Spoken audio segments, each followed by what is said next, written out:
It's been 3 years since this phone, the Google Pixel 7, launched, but I'm here to tell you, is it still worth in 2025? Today we're going to take a deep dive and I want to tell you why it's still worth in 2025. But first, I want you to like the video and comment. Do you have a Pixel 7 Pro? Here we go! Starting off with the design and the display. This has an aluminium frame with the latest, at that time, Gorilla Glass Victus. And it felt premium.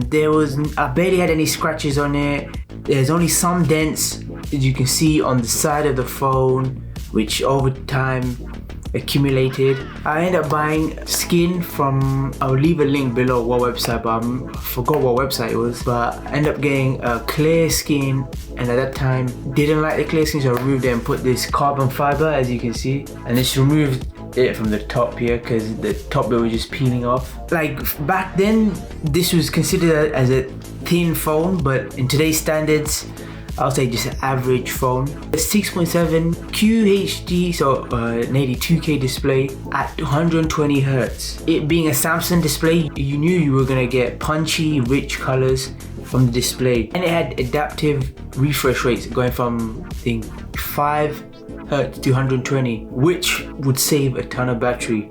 3 years on, you can still see on my phone there are some scratches because I don't like putting a screen protector because I feel like I don't have that touch, like that connection with the phone. What do you mean by that? If I had a screen protector on, so see slight scratches, it's like 1 or 2 over the years, just put it in my pocket and with keys and other stuff. But 3 years on, there's no sign of cracks, no sign of fading away, and I think Google nailed it in terms of the design and the display. And at that time, having this sort of 3 camera array design like this was an eye catcher. It was something different at that time where all these smartphones were just copying each other. In terms of design and display, yeah, this still holds in 2025. You thought the displays of the Pixel were good, but let me tell you, in 2025, hey, this camera actually competes with the latest phones. I don't know what Google's done to their cameras. They've just perfected it in terms of the pictures it produces. In terms of the video, it's alright. It doesn't compete with like the Samsung, the iPhones, but pictures, especially because Google does most of the processing through software for the images, so produces really good and crisp photos. I went abroad, so on a holiday to just Turkey, and I just end up using this camera. You can see how amazing it came out from maintaining a dynamic range of the photos and the right amount of blur and focus within the pictures. Plus, you wouldn't even realize it's actually from a 3-year-old phone. To produce those amazing photos, it has a 50 megapixel main camera, really good for low light night shots, still even beats most of it compares. Second camera is a ultra wide 12 megapixel camera, take pictures. You can realize towards the end there's some sort of warping, but it's ideal for landscapes. But the only thing is you need a lot of light compared to the main. And we have a telephoto lens, 5x optical, and allows you to take those 30x pictures with the addition of software processing. As I mentioned, the ultra wide also allows you to get those close-up shots, so it supports macro photography. I would say it's good in terms of photography wise. It's still competing with the latest phone that's released in 2025, but there's only so much you can do with the hardware. These are the dream team camera arrays right here. This is what you just need in a phone.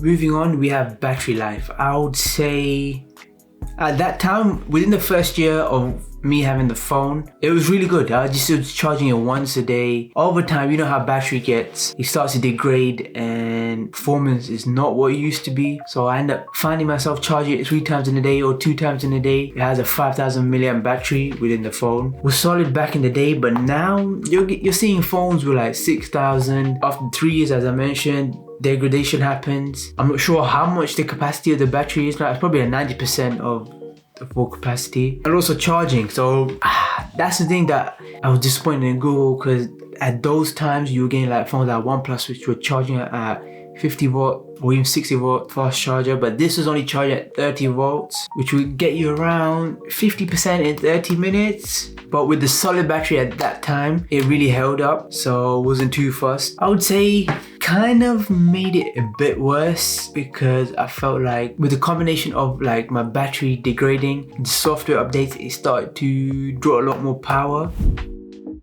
That's where we move on to the performance and the software. This was Google's second gen Tensor G2 chip, had 12 GB of RAM, which was stable at that point. It wasn't the best at gaming. It's more of an AI driven and daily task chip where it would tend to excel in. You'll notice like occasional stutters in like heavy intense games or multitasking sometimes. That could also be down to the fact of like the software, which at that time they were still releasing some improvements. Still now, I'll say multitasking is really good. I don't see that as much stars or issues with it, but gaming, I don't tend to game on this because it's not the best for gaming. This chip is not good for editing, so if you want to do your CapCut edits or photo edits, it's not the best. It kind of takes some time to process the video or image. That's one of the drawbacks of having Tensor chip, because most of these Tensor chips, the ones now, they're not mainly focused on gaming or performance like to the max, like those Snapdragon chips.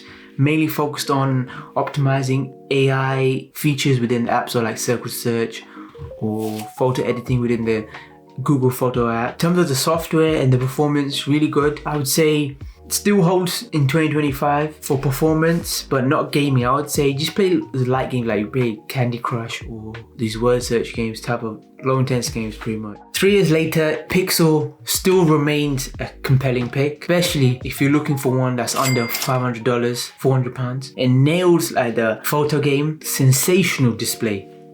Oh, beautiful. But just don't expect like blazing fast charging speeds or processing speeds or with the latest AI perks. If you can't live without those, then this phone's not for you. Just don't expect flagship performance with this phone. Thanks for watching. Hit the like if you think this was helpful. Subscribe for more videos and get my gradients wallpaper pack out now. It'll be in the description. Thanks for watching. Peace.